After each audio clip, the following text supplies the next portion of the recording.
इनके लबे रंगी की निछावर थी कि जिसने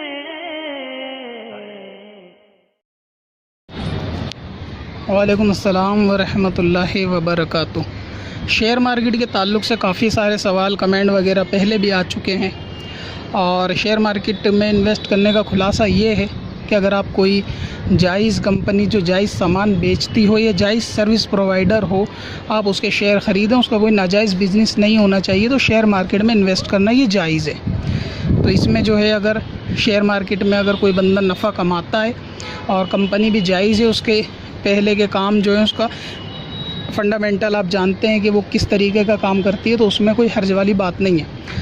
लेकिन अगर इससे बचने का हुक्म जैसा कि बताया जाए, उलमा कहते हैं, तो उस बारे में ये है कि अव्वल तो मुमकिन है कि उलमा तक इसकी पूरी तफसीलात नहीं होती, जानकारी नहीं होती टेक्निकल चीज़ों की, इसलिए जितनी जानकारी लोग उन तक पहुंचाते हैं वो उसकी बुनियाद पर उसका जवाब देते हैं।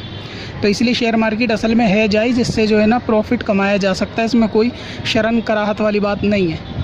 दूसरी बात यह है कि अब शेयर मार्केट में क्या हर किसी को इन्वेस्ट कर लेना चाहिए? तो इसके ताल्लुक़ से जवाब ये है कि जिस तरह आप कोई ऐसा बिज़नेस करें जिसके बारे में ख़ुद आपको नॉलेज ना हो, तो ज़ाहिर समझ में ये आता है कि आप उसमें ज़रूर नुकसान उठाएंगे।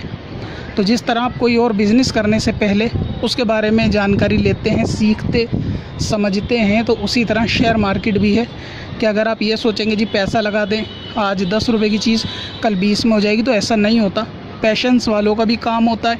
और दूसरा ये कि कंपनी की बहुत सारी डिटेल को एनालिसिस करना पड़ता है, बहुत सारी इसकी बैलेंस शीट वगैरह और दीगर मामलात को देखना पड़ता है, समझना पड़ता है। तो पहले शेयर मार्केट में इन्वेस्ट यानी इस बिज़नेस में या किसी भी बिज़नेस में आने से पहले उसकी पूरी जानकारी लेनी चाहिए। बग़ैर जानकारी इन्वेस्ट करेंगे तो ज़ाहिर है नुकसान होगा, और अक्सर होता भी है, क्योंकि इसमें कुछ कंपनी के ऑपरेटर्स का भी जाल और खेल होता है कि वो किस तरह शेयर को आसमान में और ज़मीन पे लाते हैं। तो फिर इसमें क्या होता है, ये जो रिटेल इन्वेस्टर होते हैं जो इन्वेस्ट करते हैं यानी कॉमन पर्सन, उनका नुकसान होता है। जैसे मिसाल के तौर पे रुचि सोया ले लें कि किस तरह ज़मीन से आसमान पे पहुंचा, तो इसमें लोगों को फ़ायदा हो गया। और यस बैंक ले लें, किस तरह आसमान से ज़मीन के अंदर चला गया, तो उसमें लोगों को नुकसान हो गया। तो ये फ़ायदा और नुकसान ये ऐसे ही होता है कि जब कोई बिज़नेस आप बिना नॉलेज के शुरू कर दें। तो इस तरह शेयर मार्केट फ़कत ये है कि जायज़ है कहकर आप उसमें अपना इन्वेस्टमेंट कर दें और सारा जो है वो कंगाल होकर बैठ जाएं, तो ऐसा नहीं करना चाहिए। पहले आप डिसाइड कर लें, थोड़ा इसको सीख लें, समझ लें, किसी जानने वाले से जो इसके बारे में डीपली नॉलेज रखता हो पता कर लें, और फिर जायज़ कंपनियां वगैरह सिलेक्ट कर लें, जैसे होम प्रोडक्ट वगैरह के होते हैं, या जायज़ सर्विस प्रोवाइडर कोई ऐसी कंपनी है, तो फिर उसको सिलेक्ट कर लें और फिर उसके अंदर इन्वेस्ट कर सकते हैं।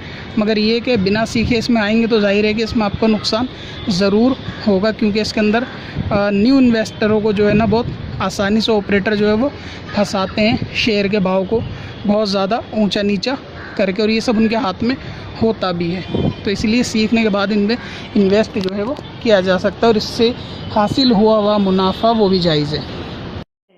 पत्थर में असल